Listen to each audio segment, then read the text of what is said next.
사도 바울이 데살로니가 전서 마지막 권면 인사할 때 12절부터 22절까지는 세 부분으로 나뉜다고 지난 금요일에 설명드린 적이 있습니다. 12절, 13절은 사역자들을 대할 때는 이렇게 해야 한다. 그리고 14절, 15절은 같이 신앙생활하는 사람 및 이웃을 대할 때는 이렇게 해야 한다. 그리고 오늘 볼 16절부터 22절까지는 너희 개인은 이런 신앙생활을 해야 한다. 그래서 사역자들을 대할 때, 이웃을 대할 때 개인을 스스로에게 대한 신앙에 대해서 이렇게 세 가지로 나누어서 이제 사도 바울이 이야기를 해주고 있습니다.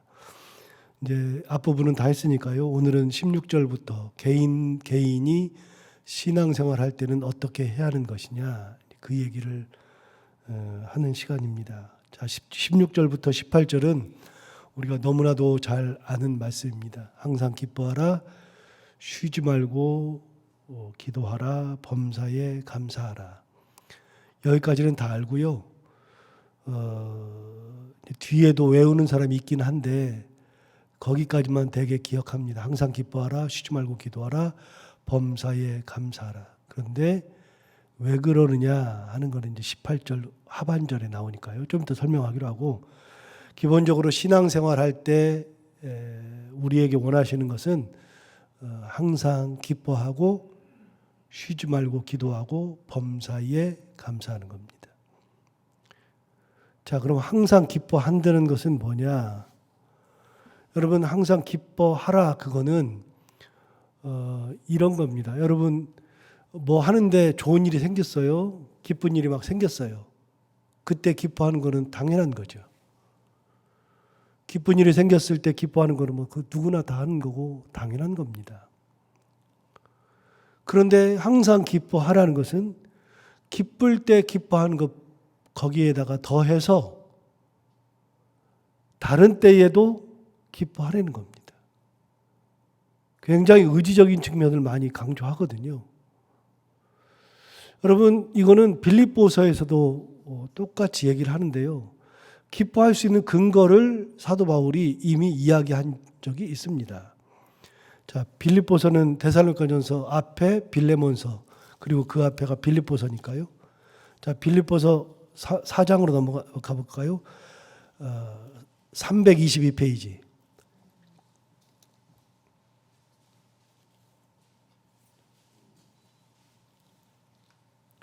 빌립보서 4장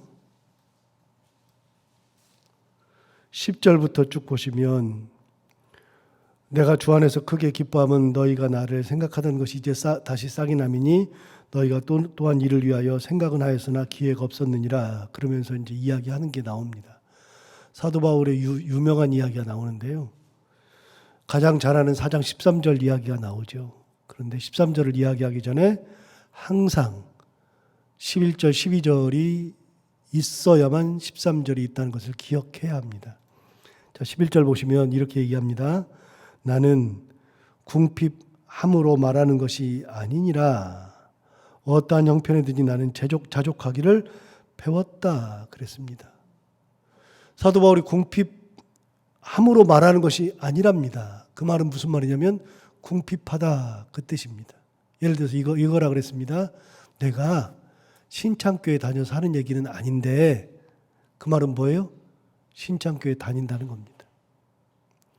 내가 그 사람 부인이라서 하는 얘기는 아닌데 그 사람 부인이란 얘기입니다. 궁핍함으로 하는 얘기가 아닌데 그 말은 내가 지금 궁핍하다 그 말입니다. 사도 바울은 지금 굉장히 궁핍하거든요. 그런데 궁핍함으로 말하는 것은 아닌데, 굉장히 궁핍한데 어떠한 형편이든지 나는 자족하기를 배웠다 그랬습니다.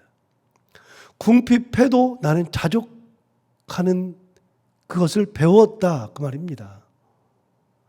여러분, 여기서 말하는 그 사도 바울의 은혜가 뭐냐면, 하나님께 받은 은혜가 뭐냐면 자족의 은혜입니다. 스스로 만족할 수 있는 은혜. 자그마한 것에도 만족하는 은혜. 어떤 일에도 만족할 수 있는 은혜. 자, 이 본문을 계속해서 볼 건데요. 여러분, 빌립보서를 다른 말로 뭐라 그러냐면 기쁨의 서신이라 그런다고 했습니다. 또 다른 말로는 환희의 서신. 빌립보서는 기쁨과 환희가 가득한 편지인데 이 편지를 어디서 썼느냐면 에베소서, 빌립보서, 골로새서, 빌레몬서, 그리고 디모데 전후서, 이거 전부 다 로마 감옥에 쓴 겁니다. 우리가 그냥 알고 있기로는 에베소서, 빌립보서, 골로새서 이 세 개는 로마 감옥에 있었기 때문에 옥중서신이라고 알고 있어요. 옥중서신. 거기다가 더하면 빌레몬서, 디모데 전후서도 다 로마 감옥에 있었습니다. 그럼 빌립보서는 로마의 감옥에 있었습니다. 여러분 가만히 생각해 보세요. 감옥에 들어앉아 가지고서 기쁨의 서신을 썼다는 거 아이러니하지 않습니까? 실제로 빌립보서를 보면 사도 바울이 계속해서 기뻐하라 라는 표현을 굉장히 많이 하고요. 내가 다시 말하노니 기뻐하라. 기뻐하랍니다. 여러분 감옥에서 기뻐하라는 것이 말이 안 되는 것 같잖아요. 그런데 그 감옥 속에서도 기쁨을 누릴 수 있었던 건 뭐냐면 자족의 은혜입니다. 내게 은혜 주신 하나님의 그 은혜가 내 안에 있음으로 기뻐할 수 있는 거죠. 거기 있으면 원망과 불평이 가득할 것 같지만 그곳에서도 하나님 주신 은혜가 내 안에 있다는 것 때문에 감사할 수 있으면 기쁜 겁니다. 여러분, 이 빌립보서는 로마 감옥에 있었습니다. 그런데 사실은 사도행전 16장에 보면 빌립보에 갔을 때에도 감옥에 들어갔던 적이 있었죠. 빌립보에서 루디아에게 전도하고 나서 감옥에 들어간 적이 있었는데 감옥에 들어가 있을 때 사도 바울이 뭐 했습니까? 신라와 함께 뭐 했죠? 찬송하며 기도했더라. 찬송하며 기도했더니 옥문이 땅이 흔들리고 옥문이 저절로 열리고 그래서 모든 죄수들이 다 도망갈 만큼 되었을 때 사도 바울도 도망갈 수 있었는데 지키고 있던 간수가 나는 내일 아침 되면은 이 죄수들이 다 죽었으니 다 도망갔으니 난 죽었다. 그러고서 스스로 목숨을 끊으려고 했을 때 사도 바울이 뭐라 그럽니까? 그러지 말아라. 괜찮다. 우리가 여기 있다. 그러면서 그 사람의 생명을 살리게 되죠. 그랬더니 그 사람 묻습니다. 어떻게 하여야 내가 구원을 얻을 수 있습니까? 그 말은 뭐냐면 어떻게 하면 내가 살 수 있죠? 라고 물어봤을 때 사도 바울이 유명한 말씀 사도행전 16장 31절에서 유명한 말씀을 남기잖아요. 주 예수를 믿으라. 그리하면 너와 내 집이 구원을 얻으리라. 그 간수는 육신이 살 길을 물어봤는데 사도 바울은 무슨 얘기하고 있어요? 영혼이 사는 이야기를 하잖아요. 내가 어떻게 하면 살 수 있습니까? 육신 내가 내일 아침에 죽겠는데 사도 바울은 뭐라고 얘기합니까? 주 예수를 믿으라. 그러면 너와 내 집이 구원을 얻는다는 육신의 삶이 아니라 영혼이 다시 사는 이야기를 하고 있죠. 바꿨죠. 여러분 사도 바울은 빌립보 감옥에서 한밤중에 칠흑같이 어두운 밤중에도 뭐 했느냐면 찬송과 기도했습니다. 여러분 어렵고 힘들 때 찬송할 수 있죠. 기도할 수 있죠. 답답하고 괴롭고 힘들고 그런 와중에서도 내가 기도해야지 찬송해야지 그래서 할 수는 있는데요. 감사하면서 기뻐하면서 하는 기도는 잘 안 나오는 겁니다. 기본적으로. 그런데 사도 바울은요. 로마 감옥이 인생의 마지막입니다. 그런 가운데서도 기쁨을 누릴 수 있었던 건 뭐냐면요. 자족의 은혜가 있기 때문에.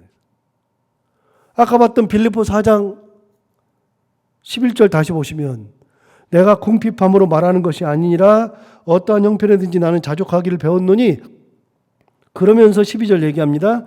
나는 비천에 처할 줄도 알고 풍부에 처할 줄도 안다. 자, 두 가지는 극과 극입니다. 비천은 정말로 힘든 거고 벗어날 수 없는 거고 최악이고 그런데 풍부에 처할 줄도 안다. 그랬으면 여러분 극과 극인데요. 사도 바울이 비천에 딱 들어갔다 그래가지고 내 인생은 왜 이럴까? 나한테는 왜 이런 일만 있을까라고 생각하지 않고요. 비천에 갈 때는 어떤 생각했느냐? 하나님이 나에게 은혜 주셔서 비천 가운데에 몰아 넣으시는구나. 여기에서도 하나님의 뜻이 있겠지. 여러분 가만히 보세요. 제가 지금 이 얘기를 하면서 드는 생각이 뭐냐면, 빌립보 감옥에 갔을 때 사도 바울이 그날 저녁에 원망과 불평하지 않고 하나님 앞에 찬송과 기도했을 때 옥문이 열리고 그 다음에 도망갈 기회가 있어서 야 드디어 이제 탈출이다. 그러고 있을 때 그 전에 사도 바울이 감옥에 들어갈 때 이렇게 말하는 것 어때요? 하나님, 내가 이곳에 와가지고 루디안네 집 전도하고 사람들 전도해서 여기다 교회를 세우는데 왜 나를 여기다 집어넣어요? 나는 감옥에다 왜 집어넣어요? 그런 말 하지 않겠어요? 그런데 사도 바울 그런 말 안 했거든요. 사도 바울은 이런 생각했을 거예요. 들어가면서 그래 말씀을 전하다가 복음 전하다가 하나님이 나를 여기다 넣었을 때는 뜻이 있겠지. 그래서 저녁에 기도하고 찬송했더니 옥문이 흔들리고 땅이 흔들리고 옥문이 열렸을 때 간수가 죽이려고 했을 때 그 간수에게 복음을 전하는 계기가 되는 거죠. 그와 온 집안이 구원을 얻잖아요. 비천에 들어갔을 때에도 하나님께서 나에게 은혜 주셔서 이곳에다가 나를 밀어 넣으신다라고 하는 확신이 있을 때, 아, 내가 이렇게 하나님 앞에 쓰임 받는구나. 하나님께서 나를 이렇게 쓰시는구나. 들어가요. 그리고 거기서 하나님의 뜻을 발견하면 괜찮아요. 여러분 풍부에 처할 때 막 너무 과도하게 좋아할 필요가 하나도 없어요. 풍부하다 그래가지고서 꼭 좋은 건 아니니까요. 풍부에 처하는 것도 하나님의 은혜예요. 자, 모든 것이 하나님의 은혜고 감사라고 생각하면 버릴 것이 없어요. 하나도 버릴 게 없어요. 제가 이제 대장금을 보다가 은혜를 굉장히 많이, 저는 대장금을 1편부터 54편까지 8번을 봤으니까요. 정말로 이렇게 재밌기도 하고 은혜되기도 하고 그래서 8번을 봤으니까요.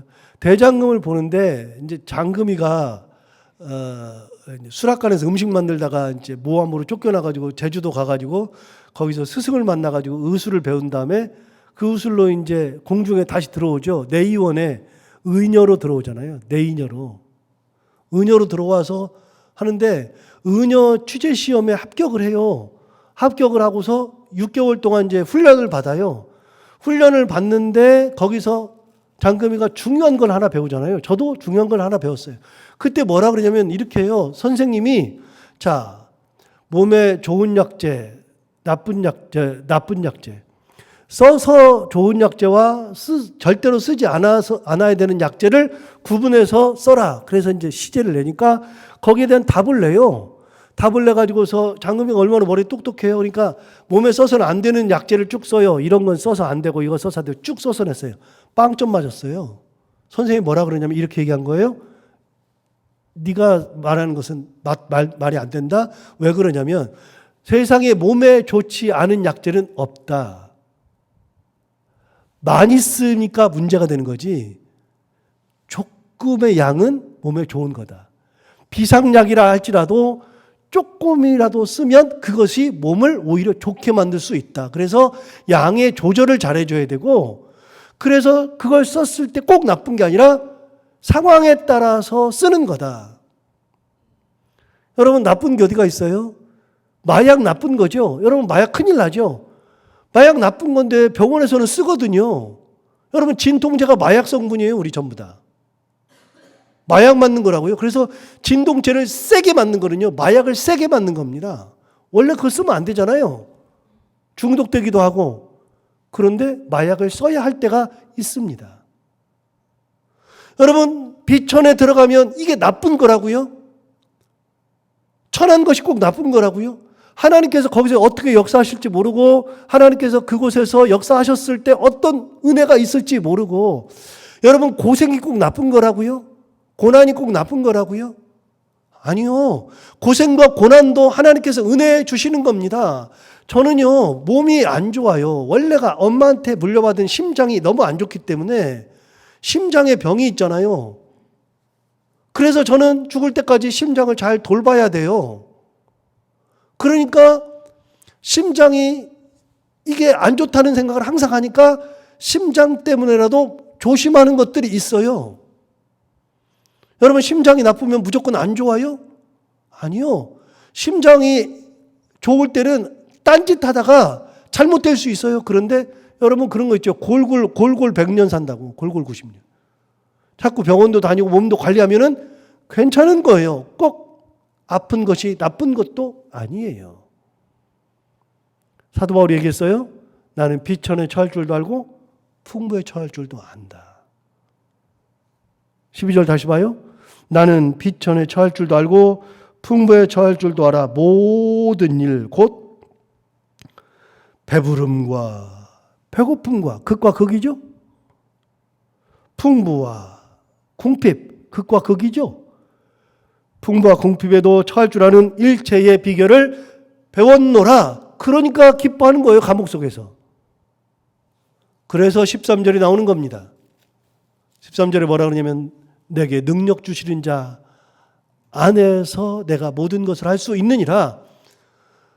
13절만 외워가지고 아무 일이나 내가 능력 주신 자 안에서 모든 일을 할 수 있느냐 그런 말을 하면 뭐 맞는 얘기가 많지만 잘못되는 것도 있어요. 그게 아니고요. 13절 내게 능력 주신 자 안에서 내가 모든 것을 할 수 있느냐라고 하는 이 본문은 11절, 12절이 있어야만 설명이 되는 구절이에요.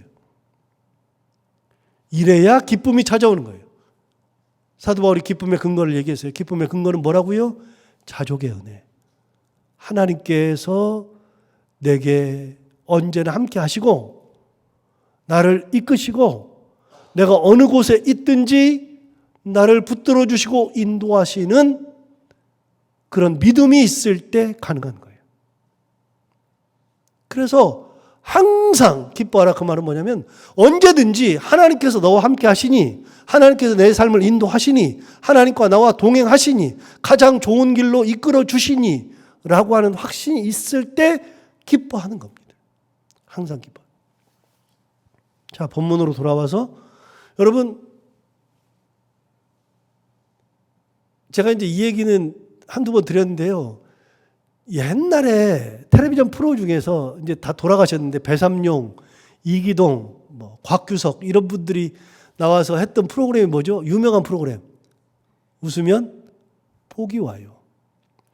웃으면 복이 와요라고 하는 것이 이제 코미디 프로의 원조격인데 웃으면 복이 와요라고 하는 그 프로그램은 제목을 기가 막히게 만든 겁니다. 이렇게 만들지 않았습니다. 복이 오니까 웃어요가 아니라 웃으면 복이 와요.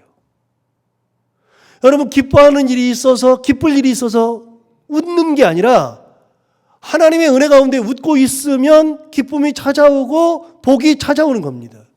웃으면 복이 오는 거지 복이 오니까 웃는 거는 세상 사람들이 다 하는 거죠.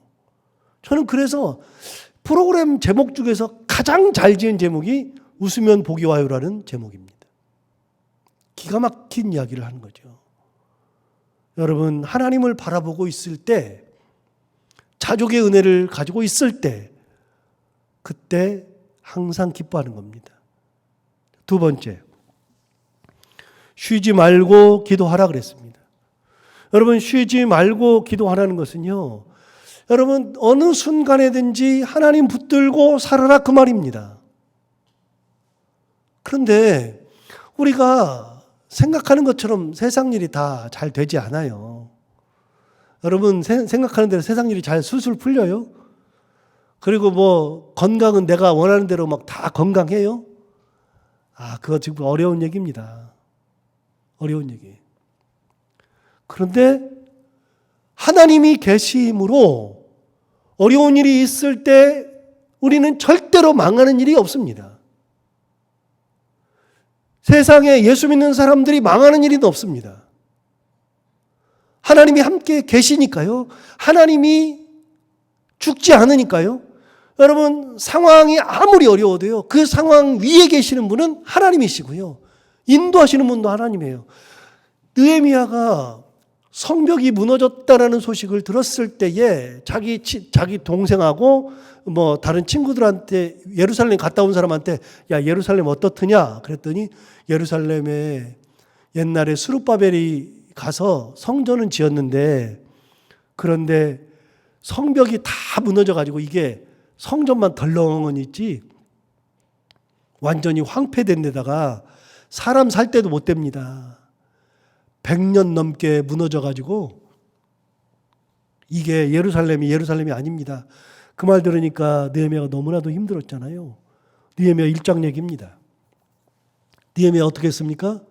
그때부터 하나님 앞에 통곡하면서 기도합니다. 금식했습니다. 그렇게 기도하기를 4개월 했습니다. 4개월을 금식하고 계속해서 아침마다 금식했던 것 같아요. 금식을 계속하면서 기도하고 있었는데 어느 날 왕 앞에 들어가는데 느헤미야의 직업은 술 맡은 관원이니까요. 술을 가지고서 왕 앞에 딱 가는데 왕이 딱 보자마자 너 근심 있지? 너 무슨 일 있지? 느헤미야가 깜짝 놀랐습니다. 성경에 나옵니다. 느헤미야가 깜짝 놀랍니다. 지금 제가 하는 얘기는 2장 얘기입니다. 너무나도 깜짝 놀랐습니다. 깜짝 놀란 이유가 뭐냐면 저 사람이 어떻게 내가 이렇게 고민 있는 걸 알지? 내가 근심 있는 걸 어떻게 알지? 그게 아니고요. 왕은 술 맡은 관원을 세울 때에는 가장 신뢰하는 사람을 세웁니다. 왜냐하면 독을 타니까요. 술 맡은 관원은요, 직위가 굉장히 높습니다. 최측근입니다. 그런데 너 무슨 근심이 있어? 그 말은 너 혹시 나를 독살시키려고 하는 거 아니야? 그 말입니다. 그러니까 느헤미야가 깜짝 놀라죠. 그래서 얘기합니다. 사실은 예루살렘에 그런 일이 있어서 제가 그것 때문에 이러고 있습니다. 그랬더니 왕이 이야기합니다. 너의 소원이 뭐냐? 그때 느헤미야가 또 기도합니다. 잠시 기도합니다. 하늘의 하나님께 잠시 기도하고 이야기합니다. 나를 여기에서 예루살렘으로 보내주십시오.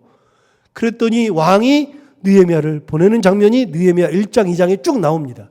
여러분 가만히 보세요. 어려움이 있을 때에도 그 어려움이 아무리 큰 것이라도 하나님은 살아계십니다. 하나님은 죽지 않습니다. 사람이 좌절하고 사람이 실망하고 사람이 원망하고 사람이 불평하지 하나님은 살아계신 하나님은 그대로입니다. 내가 믿는 하나님은 그대로 계십니다. 가정에 아무리 큰 일이 있어도요. 그래도 좌절할 필요가 없습니다. 하나님은 반드시 살아계시고 하나님은 반드시 인도하시고 가장 좋은 길로 이끄신다는 하나님. 그 하나님을 믿고 있으면 좌절할 것이 없습니다. 그래서 상황 속에서도 언제든지 기도하는 겁니다. 쉬지 말고. 하나님, 이 상황을 보옵소서. 다윗이 남긴 기도가 시편 150편 중에 다윗이 쓴 기도문이 73개입니다, 여러분. 73개. 73개. 반절을 다윗이 썼습니다. 그런데 다윗의 기도문을 가만히 보세요. 어떤 때는요, 여호와는 나의 목자시니 부족함이 없다 그러고요. 이런 말 쓰는데 어떤 때는 주여 언제까지입니까? 마음이 괴로워서 기도하던 때도 있었습니다. 다윗이라 그래가지고 항상 기쁨의 기도, 감사의 기도만 하는 게 아니고요. 좌절하면서 기도하던 때도 있었습니다. 그러면서 항상 다윗의 기도는 끝에 하나님이 살아계시고 하나님께서 인도하시고 하나님께서 가장 좋은 길로 이끄신다는 것을 입술로 고백하면서 끝입니다. 여러분 상황이 아무리 어려워도요. 쉬지 말고 기도하라고 하나님 말씀하셔요. 하나님 이렇게 말씀하시는 거예요. 나 안 죽는다. 나 살아있다. 내가 너와 함께한다. 자, 세 번째 18절 범사에 감사하라. 여러분 감사하는 것은 당연히 감사하는 거죠. 그런데 어떻게 하라고요? 범사에 감사하라고요. 어떤 상황 속에서도 감사하라고요. 하나님께서 그 상황을 인도하실 거니까요. 범사에 감사하라고요. 그래서 이 세 가지는 꼭 기억해야죠. 항상 기뻐하라, 쉬지 말고 기도하라, 범사에 감사하라. 다 근거가 뭐냐면 하나님이 내게 주신 은혜가 있기 때문에, 하나님이 계시기 때문에. 자, 그런데 여기까지만 보면 안 되고요. 18절 하반절을 꼭 봐야 됩니다. 항상 기뻐하라, 쉬지 말고 기도하라, 범사에 감사하라. 다음에 뭐라고 되어 있냐면 이것이 그리스도 예수 안에서 너희를 향하신 하나님의 뜻이니라. 요거를 꼭 외우셔야 됩니다. 요거를. 그 세 가지만 꼭 외우면 안 되고요. 이것이 그리스도 예수 안에서 너희를 향하신 하나님의 뜻이니라. 하나님은 이렇게 살기를 원하는 겁니다. 하나님의 뜻입니다. 우리를 향하신 하나님의 뜻. 그래서 우리가 낙심하고 있을 때, 콧받들이고 있을 때 하나님 그러셔요. 야, 내가 죽었냐? 내가 어디 갔니? 야, 왜 그것만 보고서 힘들어하고 있어? 괜찮아. 하나님 말씀하신다는데. 이것이 그리스도 예수 안에서 너희를 향하신 하나님의 뜻이니라. 하나님이 우리를 그렇게 살기를 원하는 겁니다. 여러분, 예수 믿는다는 것은 뭐냐면 항상 말씀드려요. 예수 믿는다는 것은 예수님처럼 사는 거고 예수님을 품고 사는 거고 그게 예수 믿는 거예요. 예수 믿는다는 것은 교회 다니는 것이 아니고요. 교회 다니는 것은 예수를 잘 믿으니까 그러는 거고요. 이제 신앙이 깊어질수록 예수 믿는다는 것은 예수님처럼 사는 거고 예수님의 마음을 가지고 사는 거고 예수님 붙들고 사는 거고 하나님 은혜대로 살고 말씀대로 사는 것이 예수 믿는 거예요. 하나님께서 우리에게 원하시는 대로 사는 겁니다. 신앙생활 잘하는 것은요. 콧받들이지 않고 좌절하지 않고 불평하지 않고 항상 기뻐하고 쉬지 말고 기도하고 범사에 감사하는 것. 이게 하나님의 뜻이니까요. 그렇게 사는 것이 온전한 신앙생활을 하는 것이다. 이야기해 줍니다. 마지막 19절 성령을 소멸하지 말라. 그 말은 뭐냐면 성령을 무시하지 말아라. 그 말입니다. 성령을 뒤로 제껴놓지 말아라. 그 말입니다. 자, 20절 예언을 멸시하지 말아라. 예언이라고 하는 것은 당대에 하나님께서 주시는 말씀을 이야기하는 겁니다. 말씀을. 그 사도들이 주시는 말씀들, 대개 그런 이야기들이 예언에 속한 겁니다. 21절 범사에 헤아려 좋은 것을 취하여라. 여러분, 선별할 수 있는 눈이 있어야 된다는 겁니다. 선별을 하라는 겁니다. 아무거나 다 좋다 그러면 안 되고 헤아려 가지고서 좋은 거를 취해라. 하나님이 원하시는 것을 취하여라. 하나님의 마음이 어디 있는지 알고 취하여라. 그 말이고요. 22절 악은 어떤 모양이라도 버리라. 참 중요한 얘기 하는데요. 악은 뭐도 버리라고요? 모양이라도 버리라. 가까이 가지도 말아라. 이게 개인한테 주는 권면입니다. 개인들은 이렇게 사는 거다. 이게 신앙생활 하는 거다.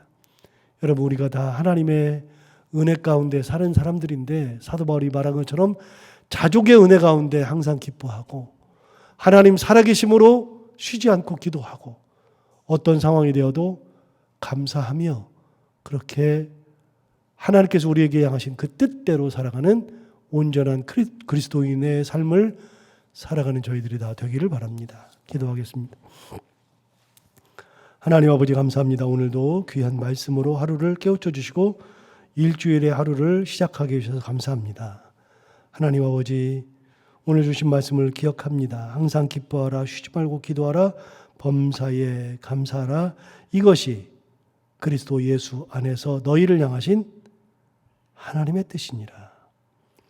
하나님께서 우리가 그렇게 살기를 원하십니다. 주님, 우리가 그런 모습으로 살게 하여 주옵시고 세상을 바라보고 상황을 바라보고 환경을 바라보며 좌절하지 않게 하시고 내 삶을 이끄시는 하나님, 내게 은혜 주시는 하나님. 그래서 사도 바울이 감옥에서도 일체의 비결을 배워 비천에 처할 줄도 알고 풍부에 처할 줄도 알았던 것처럼 하나님 아버지 어떤 상황 속에서도 감사하며 기도하며 기뻐하며 살아가는 저희들 모두가 다 되게 하여 주옵소서.